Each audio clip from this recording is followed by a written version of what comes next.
Hello， 大家好，我係 Kiki， 今集咧係同大家嚟到坦洲嘅住宅天花板佳景康城呢度咧，介紹翻呢個樓盤新加推嘅情況俾翻大家嘅。嗱咁話明咧，佢係天花板啦，咁肯定喺設施啊、交通各方面咧，都肯定係一個一等一嘅享受嘅。首先即刻帶大家嚟睇嘅呢個咧，就係佢自己自帶到嘅香港直通巴，就喺我身後咧，啱啱就有架直通巴翻咗嚟啦喎。喺呢度嘅話咧，佢係有住呢個直通巴可以直接翻得到香港嘅。咁啊，例如好似呢個觀塘、葵芳、鑽石山，仲有呢個旺角、荃灣、尖沙咀6個地方，你都可以直接直達去到嗰度嘅，而且咧仲係日日有車，日日出發喎，所以你話係咪超級方便咧？嗱，咁我依家咧帶大家咧去睇埋、參觀埋啦，佢關於一啲商業街，足足有10萬平方嘅一啲商業部分啦。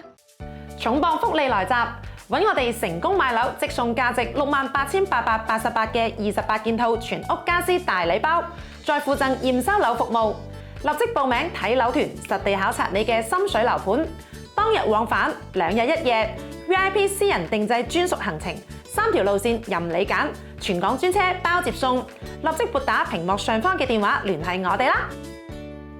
嗱，喺翻佳景呢度嘅話咧，佢自身係擁有住10萬平方嘅商業街嘅喎，所以咧居住喺呢度嘅業主咧，所有嘅起居飲食咧都可以一次過滿足晒你哋噶啦。往後嘅5期咧，更加係會有翻自己嘅酒店啦，同埋商業體啦、公寓寫字樓等等嘅。所以其實咧，佳景佢係真係可以算得上咧係一個十全十美嘅坦洲豪宅嘅天花板嚟㗎嚇。而且一個咁樣嘅天花板咧，佢之前賣緊最貴啊，係要突破2萬蚊嘅一個價錢。但係依家咧講緊4期新加推嘅位置啊，佢嘅價錢先係賣緊14000幾咋，而且咧整體個裝修仲係做咗新一輪嘅升級添喎，所以你話性價比係咪超高啊？依家唔入手，我相信你唔會再等到一個咁好嘅機會㗎啦。你睇下喺呢度啊，所有嘅大型嘅餐飲都會有晒嘅，好似上菜客飯啦，仲有我自己咧最中意嘅呢個正風魚啊，佢喺東區嗰個一總店咧，依家係開咗間分店過嚟呢度。一個題外話，佢呢度啲魚同埋啲雞係真係好正㗎，我真係非常之推薦大家咧過嚟呢邊試一試啊嚇。咁我另外咧，除咗佢擁有呢個大型嘅商業街之外嘅話咧，自身亦都會配套到一個非常之大嘅會所，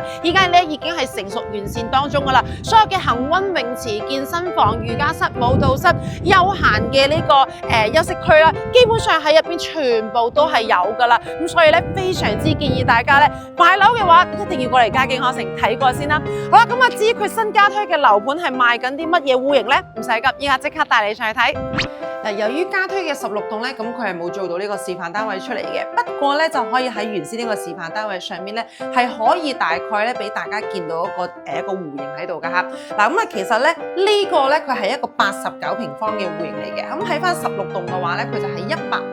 個平方，所以話咧換言之，方方面面咧都係會有一個加大版嚟嘅。嗱，入門口嘅位置咧，左手邊依然都會係呢一個廚房啦，同埋以及生活露台嘅一個位置啦。咁佢105嘅呢個戶型嘅話咧，佢亦都係做咗個南北通透嘅，不過咧就冇雙露台。咁啊餐廳位呢邊嘅話咧，亦都係會有一個非常之大嘅一個飄窗位喺度啦。咁整體嘅餐廳嘅話，其實去到105方嘅位置嘅話咧，其實擺翻一個6字排嘅餐台咧，基本上都係問題唔大嘅。加欣嘅話過翻嚟客廳呢邊，佢會更加大。咁去翻105平方咧，成個客廳嘅話咧，佢係足足可以去到3.9米嘅一個開間啊！3.9米係一個咩概念？換言之，你喺市面上起碼要去到823平方以上，你先可以得到嘅呢一個觀看距離。咁啊，當然出翻嚟嘅話咧，佢亦都會有一個非常之大嘅露台嘅。咁同樣地啦，105平方一樣都會係一個咁樣嘅設計啦。咁過翻嚟呢邊嘅話，佢亦都係採取咗呢個動靜分區嘅一個佈局啦。咁首先咧就會係呢一個客廁嘅，客廁嘅話咧，到時所有嘅呢個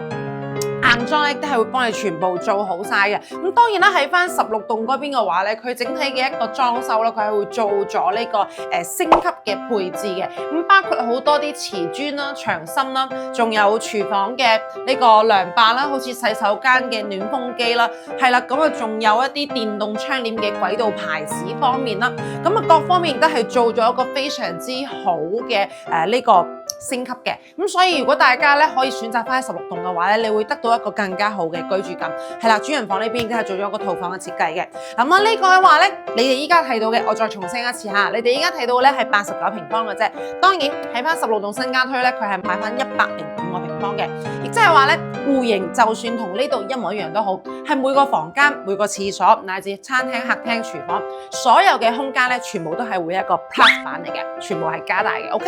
好啦，咁我依家帶大家去睇一個咧16棟嘅89平方又會係點樣嘅戶型？走。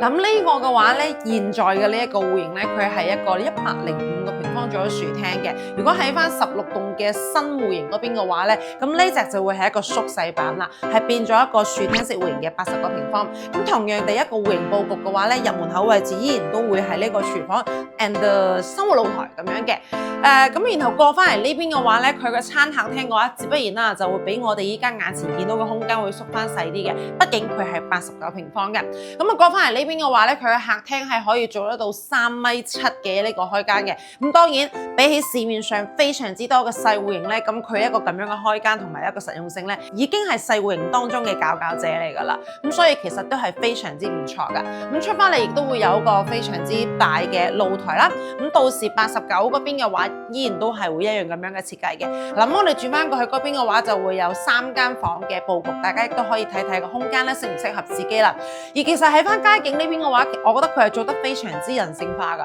因為咧按照翻我哋目前見得到嘅呢棟嘅示範單位嘅話咧，佢係89平方做咗我哋啱先見到嘅南北通啦，然後105咧就做咗我哋依家睇緊嘅呢隻樹廳嘅。但而其實去到16棟新嘅嗰棟嘅話咧，佢又會將兩個面積咧調翻轉，即係佢會係可以完全迎合到每個面積、每個戶型都可以符合到每一個大眾、每一個朋友仔嘅一個喜愛嘅。咁所以其實我覺得咧，佢喺呢一方面真係做得非常之貼心。但係有一樣嘢，佢由頭到尾都冇變過嘅就係咧，整體嘅實用性亦都係非常之高嘅，基本上都係可以接近100%㗎。咁所以其實你喺街景呢邊買樓嘅話咧，你係可以盡量令到你使嘅每一分錢都使用得非常之到位，係唔會話有一分錢係浪費嘅，去啲咩公攤啊、一啲面積嘅浪費啊，基本上係唔存在嘅喺翻呢邊。咁尤其是咧，再加埋佢依家做咗一個裝修嘅新嘅升級啦，咁所以會令到你咧每一分錢使得會更加值嘅。OK， 嗱咁以上咧就係街景康城嘅16棟新加推嘅一個戶型嘅簡單介紹啦。如果想攞翻更加多嘅詳細資料嘅朋友仔咧，記得撥打翻屏幕上方嘅電話問我哋攞翻更加多嘅資料。咁我哋會將一啲戶型啦、價錢啦，然後以及一啲關於街景嘅詳細嘅資料啦，亦都係會俾翻大家嘅。如果想睇翻更加多嘅戶型嘅話，快啲 call 我啦！我哋下期再見啦，拜拜。